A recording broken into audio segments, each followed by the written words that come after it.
ನಮ್ಮ ಭಾರತದಲ್ಲಿ ದೈವಿ ನಂಬಿಕೆಗಳಿಗೆ ಮತ್ತು ಪವಾಡಗಳಿಗೆ ವಿಶೇಷ ಮಹತ್ವವಿದೆ. ಅದರಲ್ಲೂ ಪ್ರಸಿದ್ಧ ದೇವಸ್ಥಾನಗಳ ಸುತ್ತಮುತ್ತ ನಡೆಯುವಂತಹ ವಿಶೇಷ ಘಟನೆಗಳು ಆ ನಂಬಿಕೆಗಳನ್ನು ಮತ್ತಷ್ಟು ಗಟ್ಟಿಗೊಳಿಸ್ತಾ ಇವೆ. ಅದೇ ರೀತಿ ಒಡಿಶಾದ ಪುರಿ ಜಗನ್ನಾಥ ಮಂದಿರದಲ್ಲಿ ಇಂಥದ್ದೇ ಒಂದು ಪವಾಡ ನಡೆದಿದ್ದು, ಗರುಡ ಪಕ್ಷಿಯೊಂದು ದೇವಸ್ಥಾನದ ಪವಿತ್ರ ಧ್ವಜವನ್ನ ಹಿಡಿದು ಹಾರಿದೆಯಂತೆ. ಈ ಘಟನೆಯಿಂದ ಭಕ್ತರು ಪುಳಕಿತರಾಗಿದ್ದು, ಇದು ಶುಭ ಸಂಕೇತ ಅಂತ ಸಂತಸ ವ್ಯಕ್ತಪಡಿಸುತ್ತಿದ್ದಾರೆ.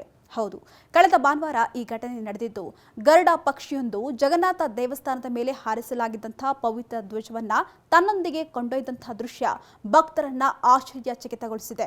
ಇನ್ನು ಭಕ್ತರು ಈ ಘಟನೆಯನ್ನ ದೈವಿ ಚಮತ್ಕಾರ ಅಂತ ಪರಿಗಣಿಸಿದ್ದು, ಭವಿಷ್ಯದ ಶುಭ ಸೂಚನೆ ಎಂಬಂತಹ ಮಾತುಗಳು ಕೂಡ ಕೇಳಿ ಬರ್ತಾ ಇದೆ.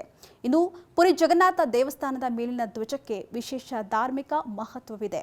ಇದನ್ನ ಪತಿತ ಪಾವನ ಬಾನ ಎಂದು ಕರೀತಾರೆ. ಇನ್ನು ಈ ಧ್ವಜವು ಭಗವಾನ್ ಜಗನ್ನಾಥನ ದೈವಿಕ ಉಪಸ್ಥಿತಿಯ ಸಂಕೇತವೆಂದು ಕೂಡ ನಂಬಲಾಗಿದೆ. ಅಲ್ಲದೆ ಈ ಧ್ವಜವು ಅಲುಗಾಡುವುದು ಅಥವಾ ತಲೆ ಕೆಳಗಾಗಿ ಬೀಳುವುದು ಒಂದು ಆಧ್ಯಾತ್ಮಿಕ ಸಂಕೇತವೆಂದು ಪರಿಗಣಿಸಲಾಗುತ್ತೆ.